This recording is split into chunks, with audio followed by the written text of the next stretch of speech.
David on the front left is first. Clayton, the line around here for kind of 2 weeks has been who's the quarterback. Now that's kind of going with Georgia.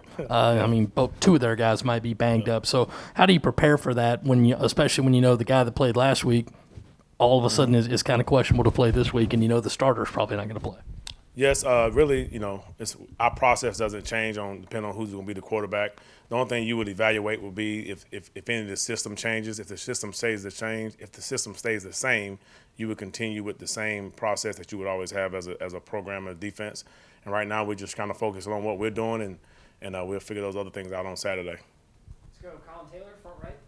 Clint, what have you seen from Cam Smith in the 2 weeks he's been able to play, and what's he meant to this defense, especially in the secondary?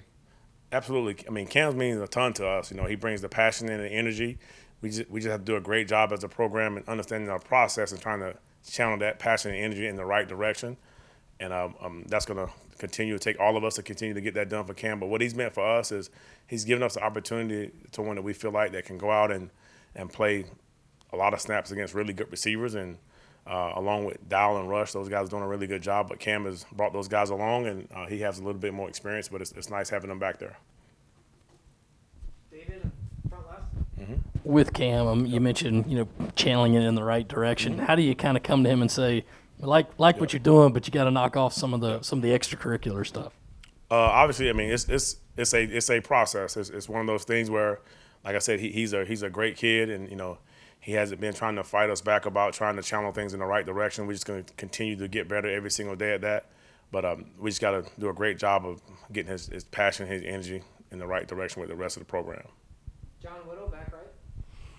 It seems like the secondary's had some success early on. What is that attributed to? Is that partially your scheme, defensive line being really good and not making those guys cover too long, Torian Gray, or is the personnel just kind of underrated? Yeah, it's one of those things where once you break down defensive football, it takes 11. It takes 11. It takes everyone to be successful. So I think that all those things you just said play hand in hand. And I think our guys are believing in team defense, and I think as long as that's one thing that we preach a lot on day one, is I try to tell them that the technique that you play up front is in direct correlation with how you play on the back end. So we kind of teach those things from football 1-on-1 back in January, and it's nice to see some of those things show up, and they believing in it. So we're just going to continue to try to keep that going. Corey Diaz, back left. Clayton, so far this week during practice, have you noticed an uptick in enthusiasm and energy along the defensive line? The matchup that they have this Saturday going against, one of the best offensive lines there is, how accepting are they of what awaits them on Saturday night?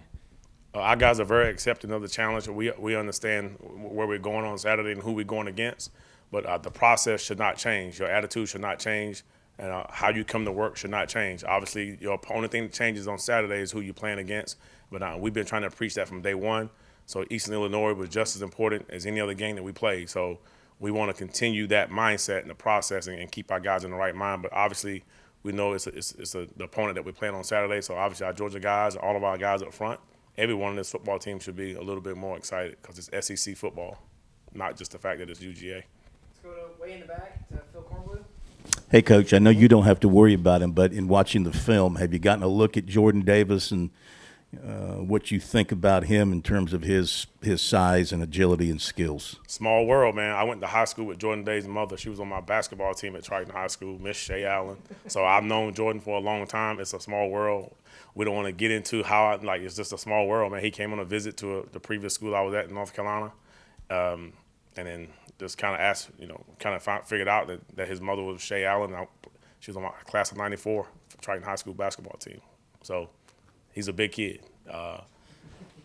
He's a big man. So that's all it is. All I got. Let's go to Greg Portnoy Yep. in the middle.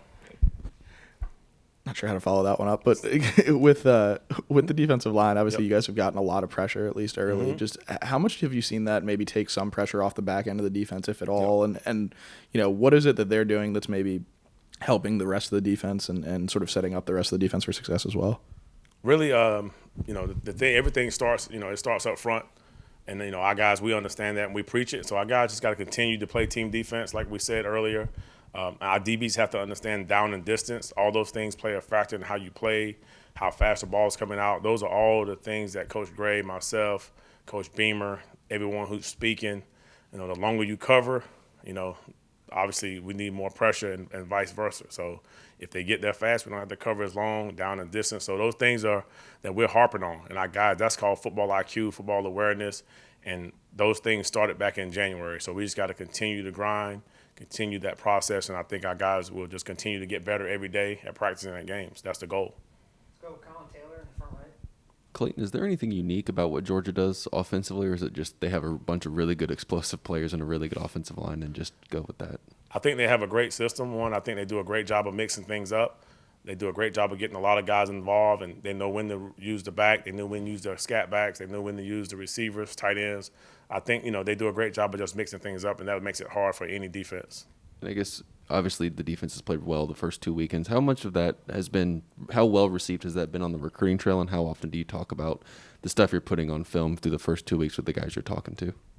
Well, the main thing, we just want to make sure they understand that, things that we told them that we were going to do as far as how we're going to use our scheme, how we use each player at each position. I think we kind of preach on that more. We don't really kind of get into look what we're doing, woo-woo, and all that kind of stuff. But it's more just about the system that we told you guys that we're going to run, how we're going to utilize you as a player when you come here, and just how we're going to develop you. So that we kind of focus on that more than we do what's going on the stat world. Let's go to Augustus Stone in the middle, right behind the camera. Mm-hmm. So through the first two games, I want to know, is there any guy who's kind of like stood out to you, just kind of surprising you from, really performing well? And then also, how would you evaluate your new guys, like Harlan Splittell and David Spalding, just kind of how have they been able to get into the swing of things?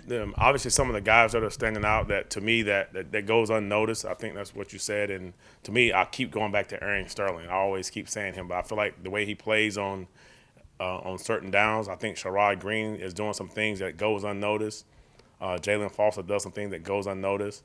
And it was really nice to see CP, which is Carlos Patel, and David Spalding get out and play meaningful downs for the Gamecocks. And I think they're getting better every single time they go out there. And I think that's the goal, and just continue to work together with Coach Gray and myself and Coach Beamer. And I think the sky can be the limit for both of those guys.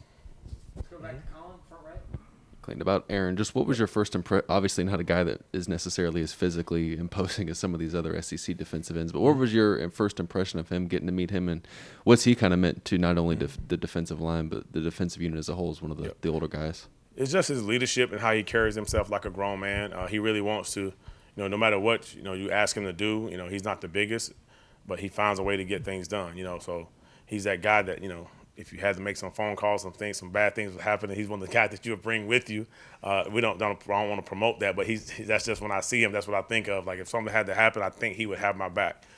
Just to how he imposes his will and just his attitude, and that's the part you love about Aaron, and he brings that to the table. And I think our guys kind of have that feeling. I'm not saying he's a bully, but he got some bully mannerisms sometimes. But I think that's what defensive needs, and I'm glad he's on my team. So.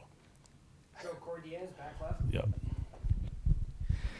Clayton, I think yesterday or maybe it was Sunday night in the teleconference, Shane mentioned that, right before kickoff after East Carolina decided to elect to receive, that it felt like you guys were talking to the players about they were going to take a shot. Obviously they did.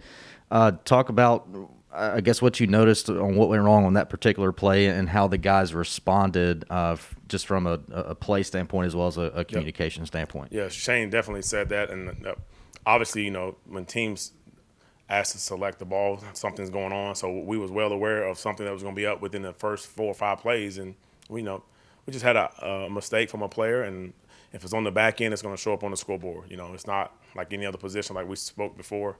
So that was that. And I transitioned to the sideline. Our guys came, and all of them said when they came, if they got to trick us, that's telling you they don't think they can beat us. That was kind of the mindset on the defensive sideline. And I was kind of shocked to hear our guys say that. So that kind of kept us calm. And obviously I didn't go crazy because I knew we had a ton of plays left to play, and 1 touchdown don't win football games for the most part. Anything else for Coach White? Let's go last question to John Woodall in the back right.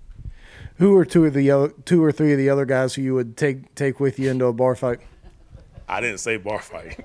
Any back alley fight, any kind of fight. If I'm going down a dark alley and I don't feel comfortable, I'm bringing Aaron Sterling, I'm bringing Brad Johnson, Sherrod, and that's about it. You said 2 or 3, so I'm gonna stop. I think I'm good if I got those 3 with me. I'll be all right. I promise you. All right, take care. Y'all have a good one. See y'all.